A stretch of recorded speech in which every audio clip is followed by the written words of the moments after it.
All right, so good afternoon. I've spent the morning finishing the first round of short responses. So all of those are graded, they're published.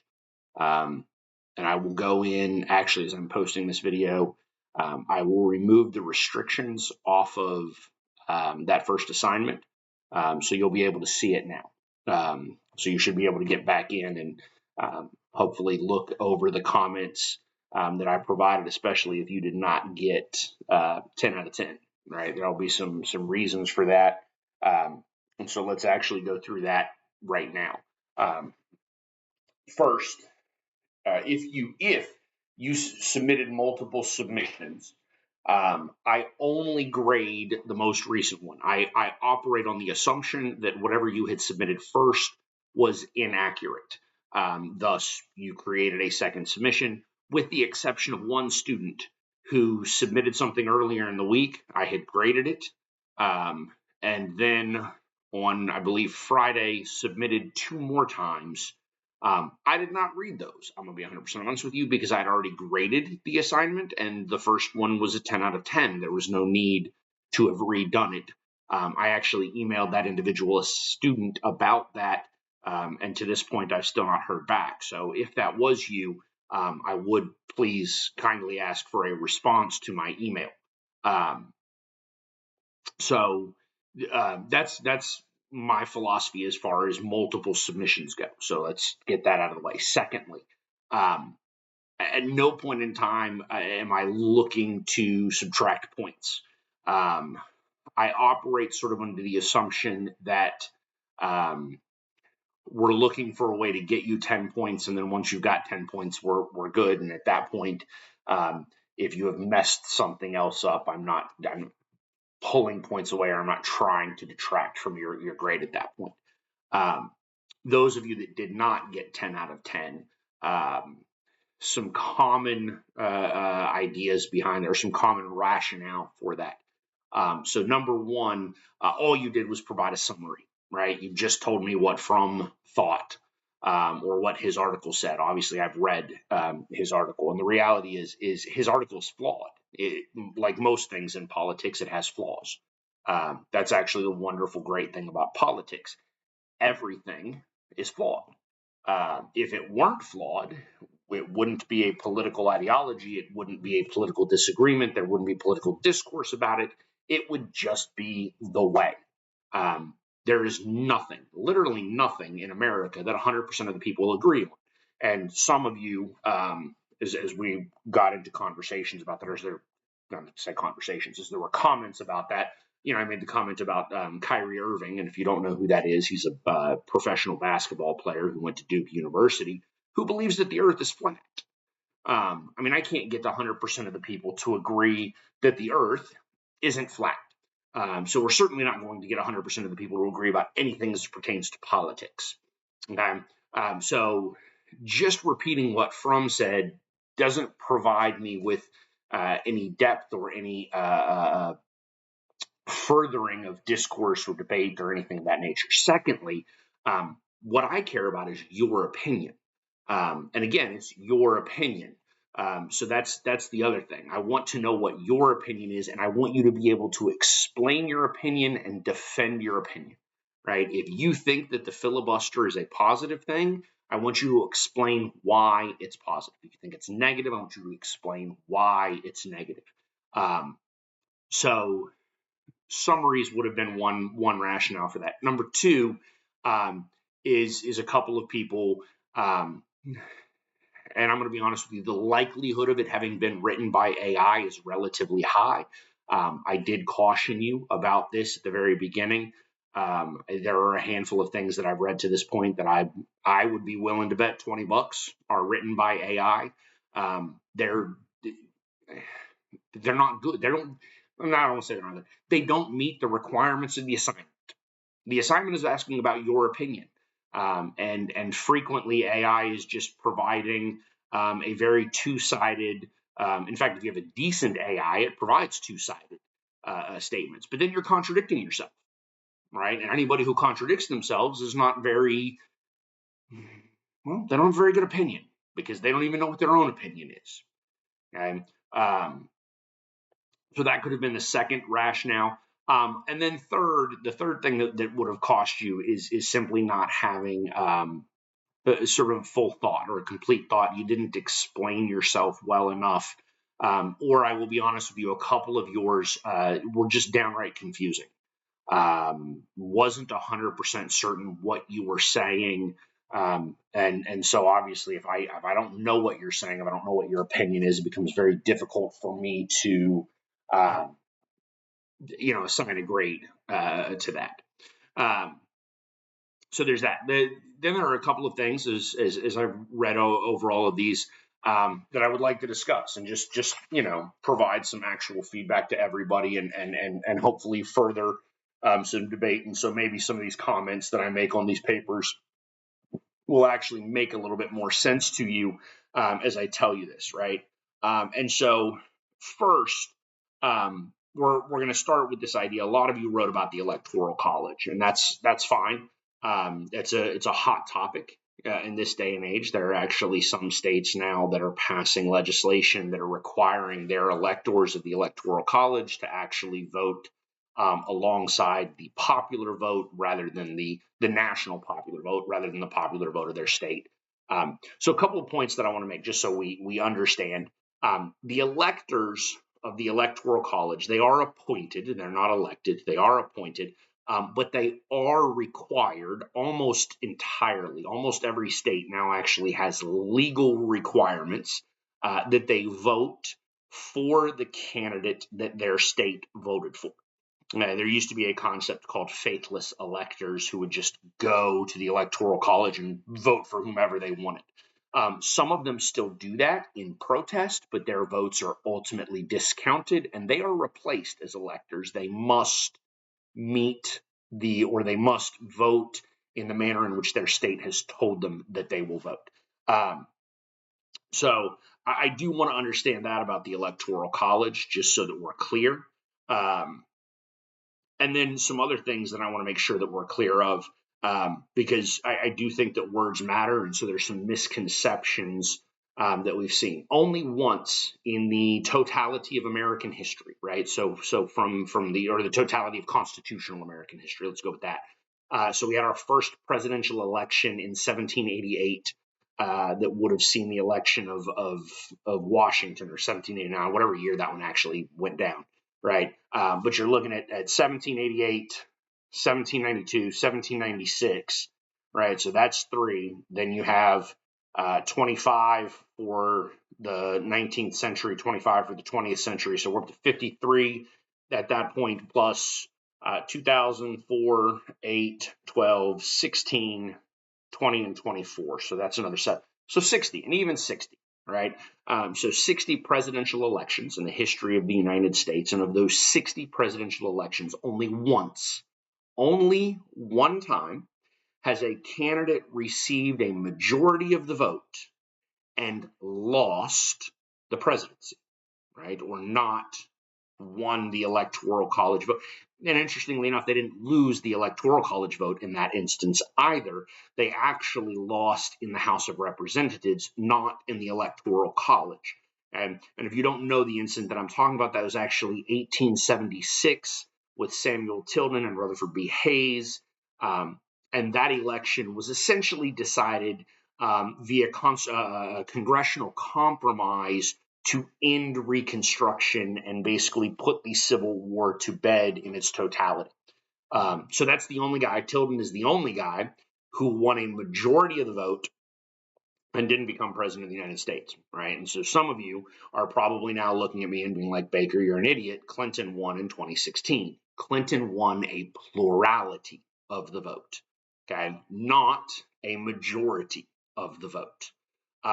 And so it's worth understanding that there are differences in those terms, all right? A plurality of the vote simply means that one candidate has won the most votes, but less than a majority, right? And so we're crystal clear, less than a majority is anti-democratic, right? Because obviously a lot of this was talking about democracy and the significance or importance of democracy within American history, right? Anything less than 50% is anti-democratic by nature, by definition, right? The definition of democracy is majority rule.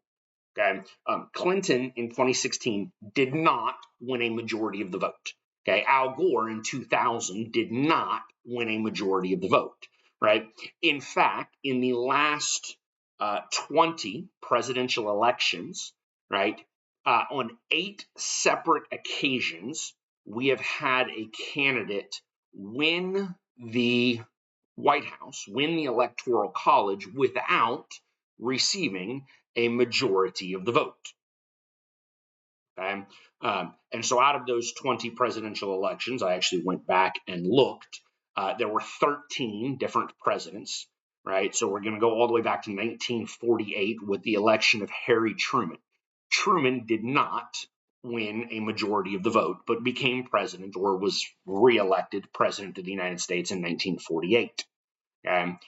Since that point in time, Truman, Kennedy, Nixon, Clinton, Bush 2, right? So that's W, and then Donald Trump all have become president of the United States without winning a majority of the vote, right? That means that Eisenhower, LBJ, who was a one-term president, Jimmy Carter, one-term president, Ronald Reagan, Bush, one-term president, Obama, and Joe Biden, one-term president, are the only guys, or the other half, right? So it's 6 that won without a majority of the vote, and then 7 that won with a majority of the vote. But again, out of that 7, 4 of them were one-termers only, right? They did not become reelected for whatever reason. So understand that that's a portion of the system. And I will tell you this, in fact, I don't remember, now that I think about it, I don't recall a single person actually advocating for the continuation of the Electoral College. In fact, I think everybody who wrote about the Electoral College actually said that we should abolish the Electoral College. I would give you pause to do that. The abolishment of the Electoral College would likely result in the rise of multiple candidates running for president of the United States. And let's just say, for the sake of argument, you had 10 candidates running for president of the United States. And then amongst those 10 candidates, you had a split of the vote that was relatively relatively equal, you would have a candidate winning the White House. They would win the popular vote by a plurality. They would have less than 20%, right? And at that point, in a popular vote, you would end up with people very similar to Donald Trump or Mike Bloomberg. And so I use those two examples because one is on the right side of the political spectrum and one is very, very left. Right? If you don't know, obviously I think we all know who Donald Trump is. If you don't know who Mike Bloomberg is a former mayor of New York City. He is the guy who created Bloomberg News. He actually wrote like a computer program that he then sold to Wall Street many, many, many years ago. The dude is worth, let's just say for the sake of argument, $70 billion today. I'd have to go look up his exact net worth. He ran for the Democratic nomination for president of the United States in 2020. So he ran in the primary for a few weeks, not very long officially did not run for very long. And spent $1 billion of his own money, billion with a B, of his own money on that primary candidacy, in which the only, can't even call it a state, he won American Samoa. That's it. That's all he won for $1 billion. $1 billion, dude won American Samoa. That's it, right? In the event that we went into a popular contest, you would be far more likely to see the rise of people like him running because they would have the means to run. And then if you don't know anything about him, I will be 100% honest with you, of all the candidates that have ever come across, probably in the totality of my adult lifetime as an American voter, none have scared me more than Mike Bloomberg. That is a man who, as mayor of New York City, thought he had the right to just deny people the ability to buy a large soft drink. Right? He just thought he could just make a law himself, just sign a law that said you can only have a small Coca-Cola. Right? Which, one, is incredibly authoritarian, but two, just shows the sheer stupidity of government in general. Because what's the difference between me buying a large Coke at McDonald's or buying a small Coke at McDonald's and filling it up 4 times? I'm still getting the diabetes either way, right? So, needless to say, that could be a legitimate possibility in the event that the Electoral College were to be uh, removed, right? If we were to actually amend the Constitution and get rid of the Electoral College, that is a possibility. Probably the second most common thing that people wrote about was the Senate and whether or not the Senate is actually Democratic. And obviously, the Senate is not Democratic. Let's just go ahead and put that to bed right there. There are 2 senators from the state of Wyoming, and the state of Wyoming has roughly, let's just say for the sake of argument, it has roughly 600,000 people, right? So you have a senator for every 300,000, and California has roughly 40 million people, and you have 2 senators from California. And so that's 1 senator for every 20 million people, right? That is obviously wildly anti-democratic.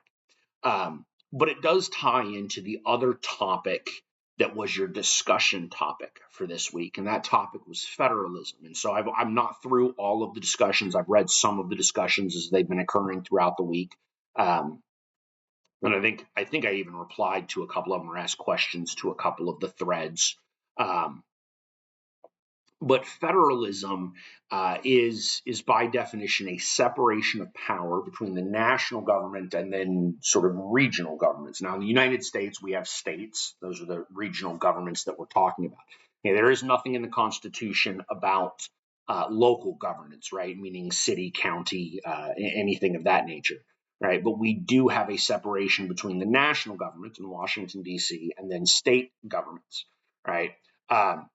And originally, and some of you realized this, you picked up on this. Originally, in the Constitution, we essentially break our government down into 4 sort of entities, right? You have the president, you have the House, the Senate, and the Supreme Court. Of those original 4, the only one that you had a vote on in 1800 would have been the House of Representatives, right? In fact, through the entirety of the 19th century, there was no voting for the United States Senate. The direct election of senators does not occur until I believe it's the 17th Amendment, which is in the early 20th century, right? And so for the longest period of time, because senators were not elected, then that actually meant, or it should have begged the question, who do senators represent, right? So many of you, most of you live in the Richmond, Rosenberg area, Fulshire area. You live in Fort Bend County somewhere. So for the vast majority of you, that would make your representative Troy Nehls. Now, I do know that there's actually an area, there's a neighborhood within George Ranch that from redistricting in 2020 got carved out and is actually part of an inner city Houston district. Now you have a Democratic representative, and I can't remember if that was Green's district or somebody else's. And I know I've got a couple of students from other areas as well. So I'm not in that area, right? My representative is a guy who represents just a ton of farmland, sort of in between Houston and Austin, essentially. So your representative represents you. They're actually supposed to live in your community. And again, if you are a part of LCISD, right, the likelihood of your representative being Troy Nehls is incredibly high. And if you don't know who that is, He used to be the Fort Bend County Sheriff, and his wife is actually a principal in LCISD. She's the principal, or was. I haven't looked this up in a couple of years. She was the principal of Bentley Elementary, which is sort of close to Foster High School, if you don't know where the elementaries are in the area. Right. But what this means is that the Nells live and work in this general area. They represent you. They're supposed to represent you, and they're actually supposed to be a part of your community. That's the whole purpose of the House of Representatives, right? Theoretically, when Nels is not in D.C., you could run into him at the grocery store or a farmer's market or church or wherever, right? This was the original idea when the Constitution was created way back in the 18th century, right? And so then the question becomes, well, what was the purpose of the senators? Who did they represent, right? Because they weren't voted on by the people. And I would make the argument that they were not meant to represent the people at all. In fact, they were meant to represent the interests of the states at a national level. Right. And what that means is that the national government is making laws. Those laws affect the people. The House of Representatives then is responsible for passing laws that positively affect the people of their district.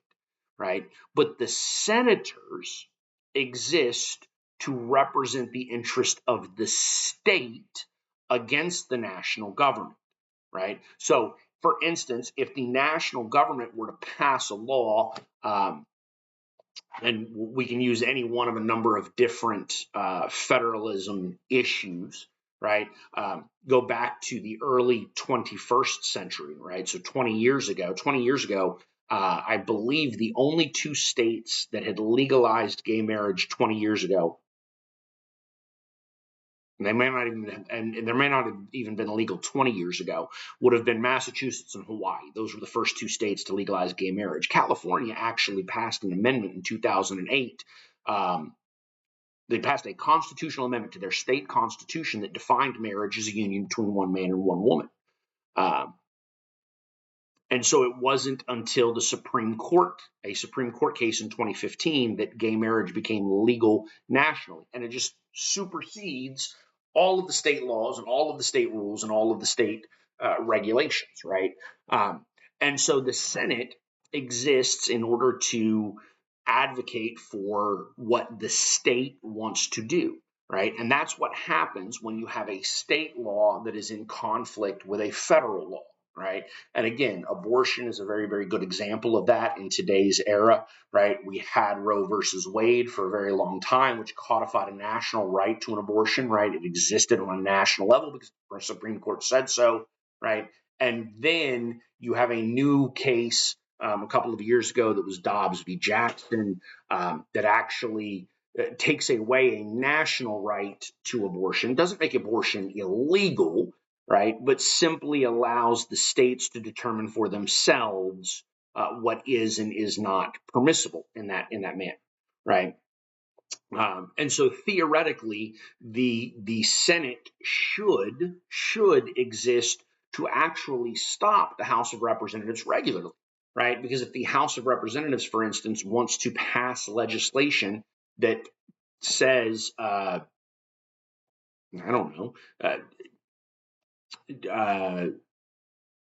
in order to be a teacher, you have to have a master's degree, right? Or in order to be a teacher, you have to pass, ABC standardized test nationally, right? Well, according to the 10th Amendment, licensing is a state issue, right? Meaning that the individual states are responsible for licensing professionals within their states, be that teachers or doctors or lawyers or anyone else, right? If you're unaware, if you have a law degree, let's say you go to law school, you get a law degree at the University of Texas. That's great. You have a law degree. You are not legally able to practice law at that point. You can only begin to practice law once you have passed the state bar exam, right? And if you pass the bar exam in the state of Texas, you are not allowed to practice law in Louisiana, right? In order to practice law in Louisiana, you would have to pass the bar exam in Louisiana as well, right?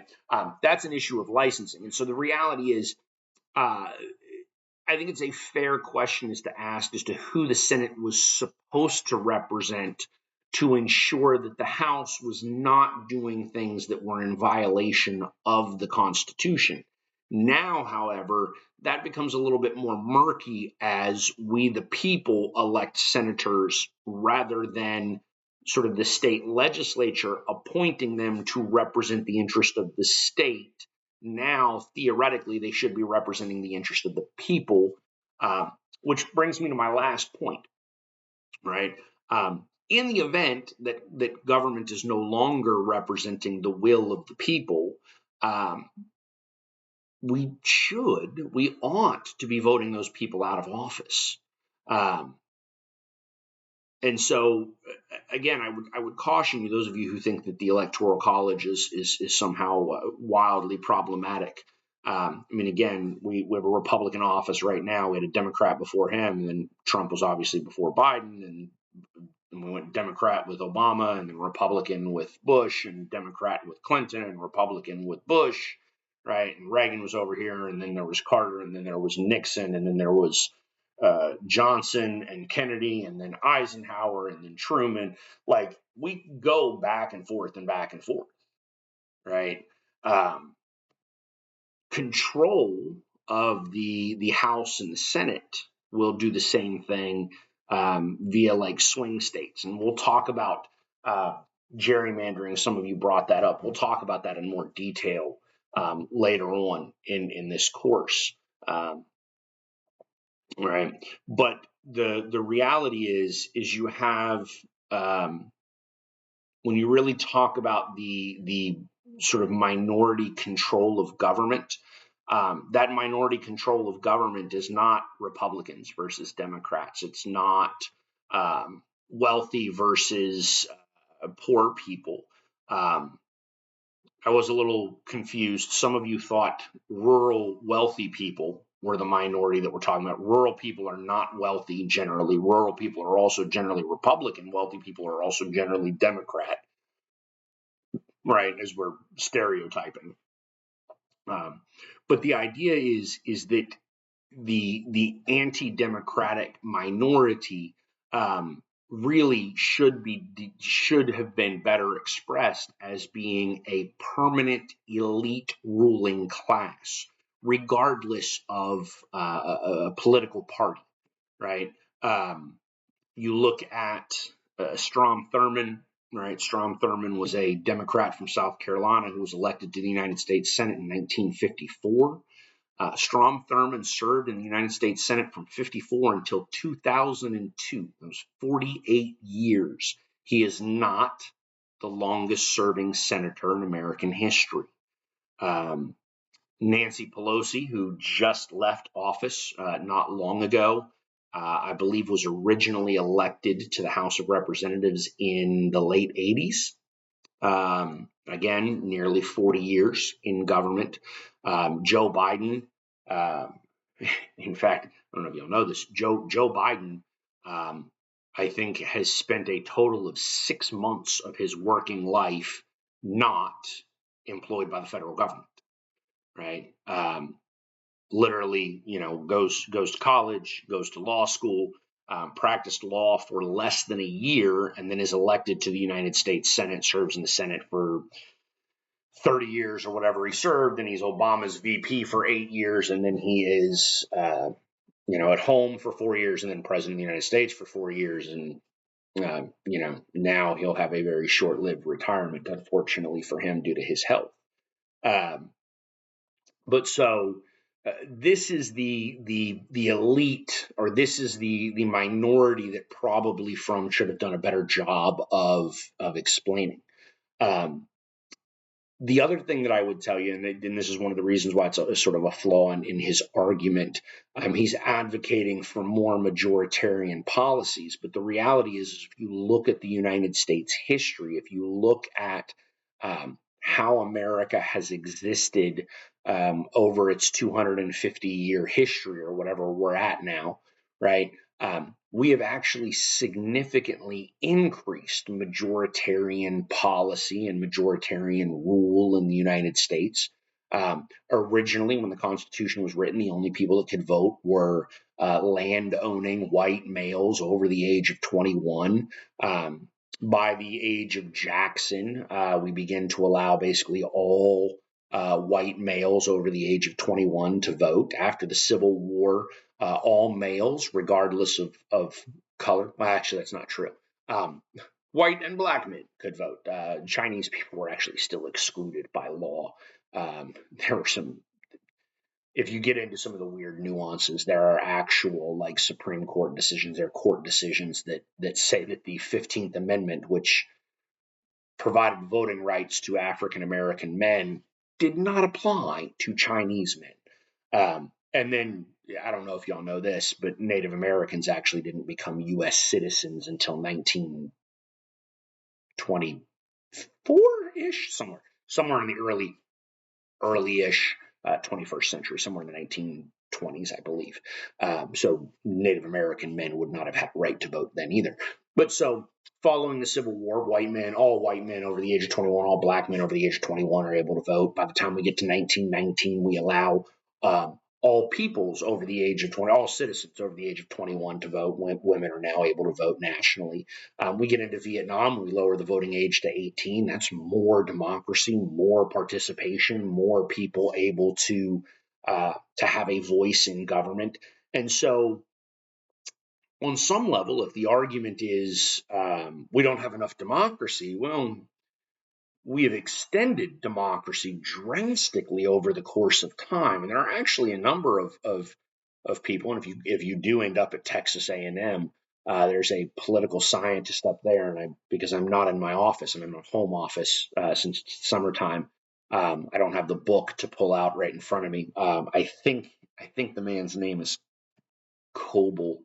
But he basically wrote a book saying that the problem with America today is that we've increased democracy too much, that we do not have enough sort of elite minority control of government.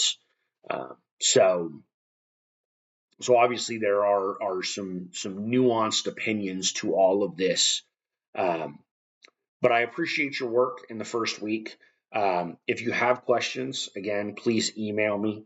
I will go in even before this video is actually finished uploading into D2L. I will ensure that you can go back and reopen the first assignment and be able to look at your the comments and whatnot, especially if you did not receive full credit, for you to be able to understand why. I will say, last thing, there were some comments on there that are just sort of structural things. I don't take points off for structural. If you double spaced, I didn't take points off because you double spaced. But there is a comment in there that asks you to please single space things. Some of you had a very formal heading, or you had your last name and page 1 up in the upper right hand corner. One, if you're single spacing the short responses, there shouldn't be a second page, so there's no need to page number them.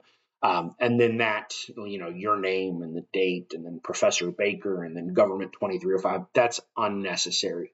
The short responses are very, very informal. And so it's just much easier if I get a single spaced, paragraph or 2 paragraphs, whatever it is. It's easier for me to read it and then, highlight or underline things or make my comments without having to do a whole bunch of scrolling because it's taking up multiple pages and whatnot. So if you would do that for me, I would greatly appreciate it. And then next week's video, I'll go over the essay in a little bit more detail. Structure will matter because that is a formal paper. These short responses are very informal, so I'm significantly less concerned about structure there. All right. Have a wonderful week, and I will post another video next week. Thank you.